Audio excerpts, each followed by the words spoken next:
এই রনি কই রে? রনি, এই রনি। ভাই আপনারা আইছেন, আপনাদের কেন আসার দরকার ছিল? আমি তো আপনার চেম্বারে যাইতাম। তোর যাওয়া লাগবো না, আমরা আছি। টাকা দে। ভাই আমার আর কয়টা মাস সময় দেন, যত তাড়াতাড়ি পারে আপনার টাকা দিয়ে দিম।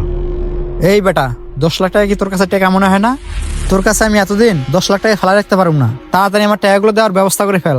ভাই আমার ভাইটা নতুন সরকারি চাকরি নিছে, এখন পর্যন্ত বেতন টেতন পায় নাই। ভাই আমার আর কয়টা মাস সময় দেন, আমার ভাইটা বেতন পাওয়া শুরু করুক, আপনার টাকা আমি আস্তে আস্তে দিয়ে দিম। শোন, তোর ভাই বেতন পাবে না না পাবে সেই অজুহাত আমাকে দেখাস না। তুই আমাকে কিভাবে টাকা দিবি সেটার ব্যবস্থা কর।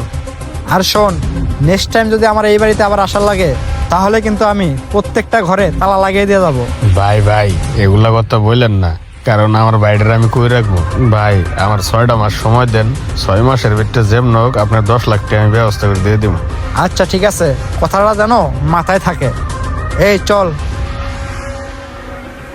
কেমনে যে ব্যবস্থা করি 10 লাখ টাকা, আবার না দিলে তো বাড়ি ছেড়ে দিতে হইব।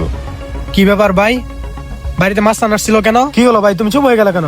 কি ব্যাপার তুমি জানো না ভাই, আমি যে নতুন সরকারি চাকরি লইছি, তোমার ঋণের টাকার লেগে যদি এই সমস্ত মাস্তান বাড়িতে আসে, তাহলে কি আমার মান সম্মান বলে কিছু থাকবে? তুমি কি জানো না আমার এই সমাজে কত বড় বড় লোকদের সাথে উঠা বসা? তোমার ঋণের টাকার জন্য যদি এই সমস্ত মাস্তান বাড়িতে এসে হুমকি দিয়ে যায়, তাহলে আমার মান সম্মান বলে কিছু থাকবে?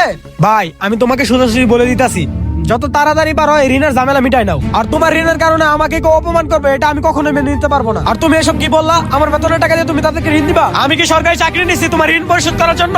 শোনো ভাই, তোমাকে আরেকটা কথা বলে দেই, তোমার ঋণের টাকা তুমি পরিশোধ করবা, আমার বেতনের টাকা দিয়ে তোমার ঋণ পরিশোধ করতে দিব না। তুমি তোমার ঋণ কিভাবে পরিশোধ করবা এটা তুমি জানো, আর তুমি কিভাবে দিবা এটা আমি জানি না। যত সব। তুই কোনো চিন্তা করিস না, আমি যেমন হোক এই টাকা আমি পরিশোধ করে দিয়ে দিব। আর ভাই আমিও চাই না যে আমার জন্য সমাজের তোর কোনো মান সম্মান আঘাত লাগুক। ঠিক আছে, কথাটা যেন মাথায় থাকে। ভাই একটা কথা কইতাম। আরে ভাই তোর কথা পরে শুনতাছি, তুই যে সরকারি ইন্টারভিউ দিতে গেছিলি, তাইলে তোর চাকরি কি হইলো? ভাই আমি তো এই কথাটাই কভার আইছিলাম, আমি ইন্টারভিউ দিছি, ইন্টারভিউ অনেক ভালো হয়েছে, কিন্তু ভাই চাকরিটা হইতে 10 লাখ টাকা লাগে। 10 লাখ টাকা লাগে? 10 লাখ টাকা আমি কিভাবে ব্যবস্থা করে দিব? আচ্ছা আশিক, তুই চিন্তা করিস না, আমি দেখতাছি তোর লাগে কি করা যায়। হ ভাই, চাকরিটা হইলে আঙ্গর ভালাই হইতো। এই যে দেখো তুমি কত পরিশ্রম করো, আমার চাকরিটা হইলে আর তোমার পরিশ্রম করতে দিব না। ভাই তুই চিন্তা করিস না, তোর বড় ভাই তো এখনো বাচ্চা রয়েছে, তোরে কষ্ট করে লেখাপড়া করাইতে পারছে, তোর চাকরিও ব্যবস্থা করে দিতে পারবো। যা তুই ঘরে যা, আচ্ছা ভাই। আমি দেখতাছি, যা।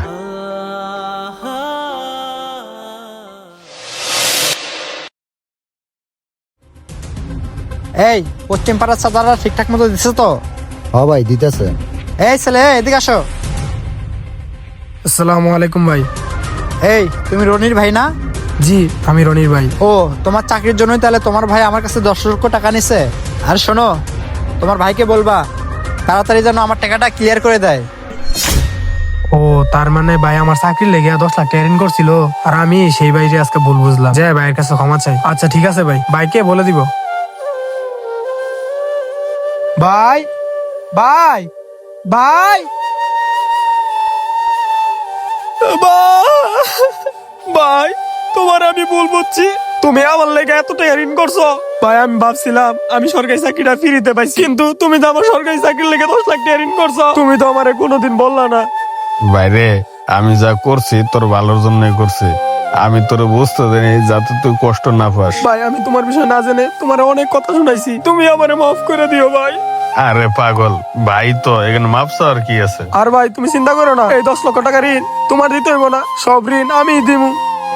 আরে পাগল বাদ দে, আই ভাত খাবি। চলো ভাই। বন্ধুরা আমাদের ভিডিওটি যদি আপনাদের মন ছুঁয়ে যায়, অবশ্যই লাইক কমেন্ট শেয়ার দিয়ে পাশে থাকবেন। ধন্যবাদ।